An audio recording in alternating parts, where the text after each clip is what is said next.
Good morning, gang. Happy Monday morning. So, anybody pay attention to what's going on in the world this weekend? You might want to. Uh, if you're now worried about the state of your money, not the government's money, not your company's money or whatever, you're getting your paycheck. I'm talking about the state of your money, okay? We've all heard of bank bail-ins, right? Oh my God, the bank's about to go broke or whatever it is. They're going to take all our deposits. They're going to clean out our safe deposit boxes so they can pay their bills, right?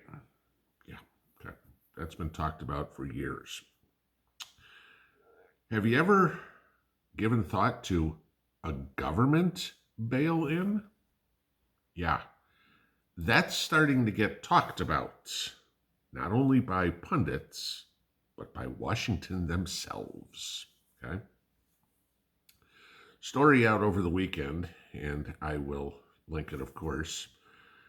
Headline: U.S. government may freeze American bank withdrawals as currency panic at capital flight mounts. Okay? And this is a economist and fund manager, Hugh Hendry, well respected, coming out and saying this. All right, this is very worrisome. This is the point where the government can say, there's too many people taking money out. We're not going to let you have your money anymore. Not the banks saying that. The government implying restrictions upon the ATM. You know how you go to the ATM now, and depending on where you go, you have a $200 limit or $300 or $500, how much cash you can take out. The government's considering going up and saying, making up a number, you can take out $100 out of your account today. That's it. Because we don't want bank runs. We're worried about the banks going insolvent. Okay? The government's controlling your money. Not CBDC controlling your greenbacks, controlling the cash you have. Okay? Why? Newsflash, the government's broke. All right? They can't afford to bail out banks. They don't have the money. They print more. What happens when we bail out First Republic or Silicon Valley or God knows who? Oh, the printing presses start turning and that drives inflation up. Okay? Problem. So there's your first problem, that you have the government thinking about, hey, let's keep people from getting access to their own money. Word of advice, get some money out of the bank. Keep taking it out. There's people taking money out of banks constantly. Oh, just to let you know, if you think this is weird, Warren Buffett moving his money to where? Cash. All right? Just telling you. All right? If you've got the Oracle of Omaha, probably the greatest investor who's ever walked the face of the earth, going, you know what? This would be a good time to have cash. You might want to listen, right?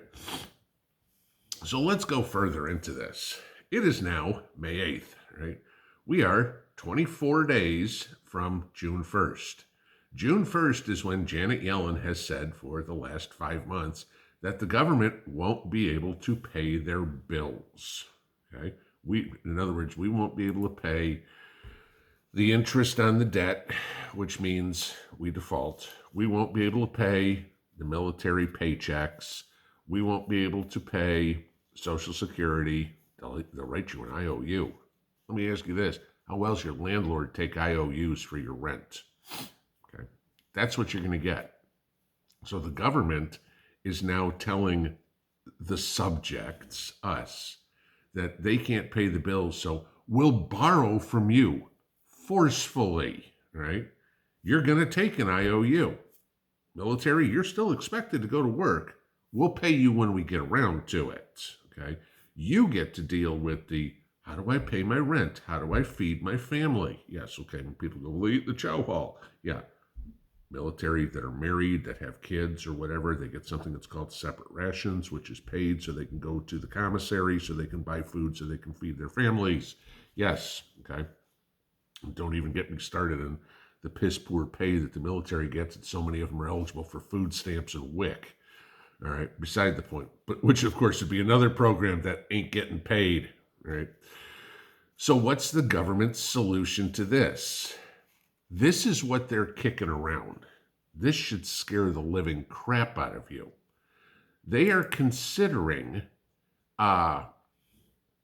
implementing the 14th Amendment. Chances are you don't have an idea. The 14th Amendment covers a few different things.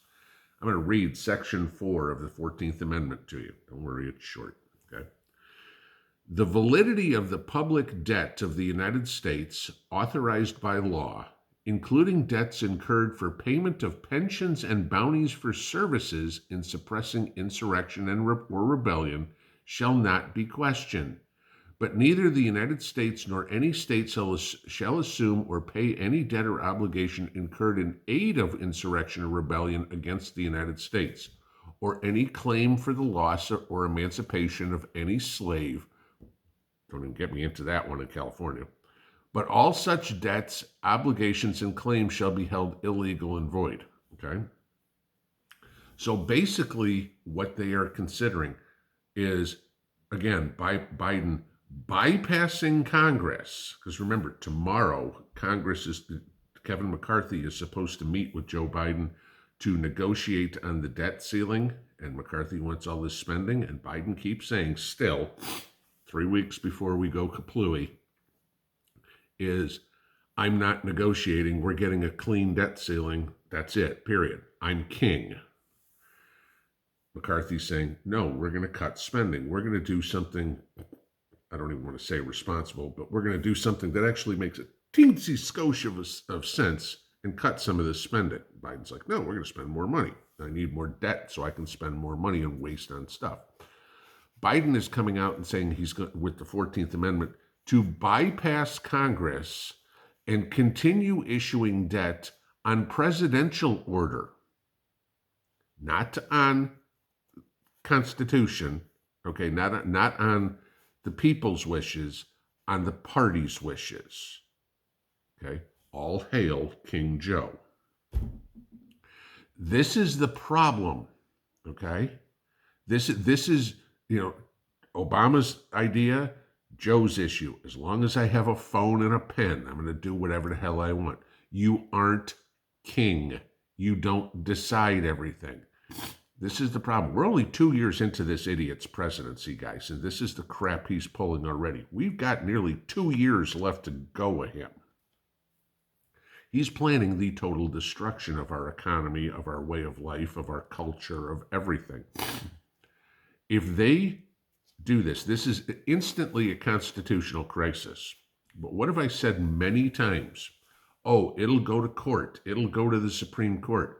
Yes, and what have the Democrats done every other time? This is their game plan.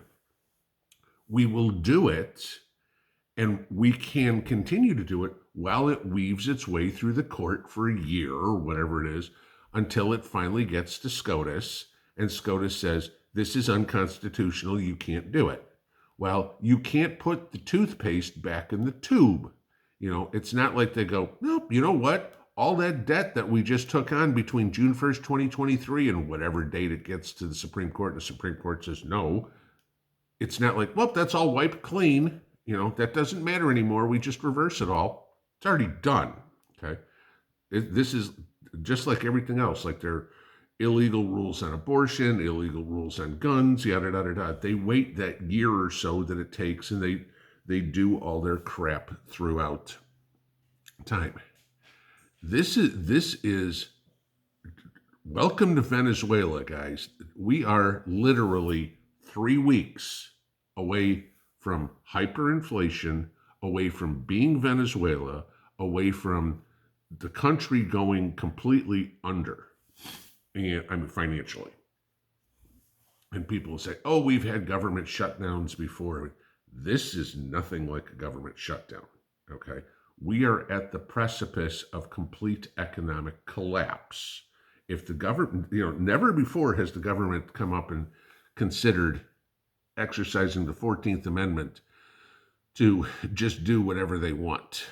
Never before have we heard the government is going to shut off your bank accounts. Sure, the government will seize bank accounts because you owe back taxes or because you're El Chapo and you've got, you've been running drugs or guns or whatever, sure.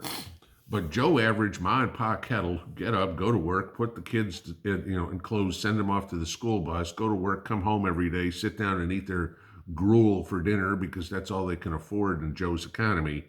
Never before have we had a situation, even during the Depression, where the government came up and said, we're seizing your bank assets. We're going to forbid you from accessing them. Because remember, you are a depositor, okay? That is, you're an investor in that bank. When you give the bank the money, the bank has control of the money, not you. Okay. How many of you have told me you go to the bank to take money out and they start asking you questions? Why do you want to take so much money out? It's none of your freaking business. Okay. Who do you think controls the banks? Okay. The government now comes up and says, why are you letting all this money walk out the door? Well, they came in and wanted their money back. Well, you need to put a stop to it. If you don't put a stop to all that money walking out the door, we will. This is what's going on, guys. We are at the brink of complete, utter collapse. Will it happen? I pray to God, no. I pray to God that McCarthy sits there and beats Joe with a baseball bat and says, listen, dumbass, this is what's going to be done. This is why we have separation of powers. You don't make all the decisions. We all make the decisions. Whether or not Joe listens, we don't know. But this is the deal. Get more money out of the bank, okay? Because you're going to be happy that you have greenbacks to pay your bills. You're going to be happy that you have gold and silver. You're going to be happy that you got beans, bullets, and Band-Aids. You're going to be happy that you got land, but you're going to be real pissed off when you go to the bank and they say, I'm sorry, sir, I understand your mortgage is due today, but you're only allowed to take $100 out. Be prudent. Pinball out.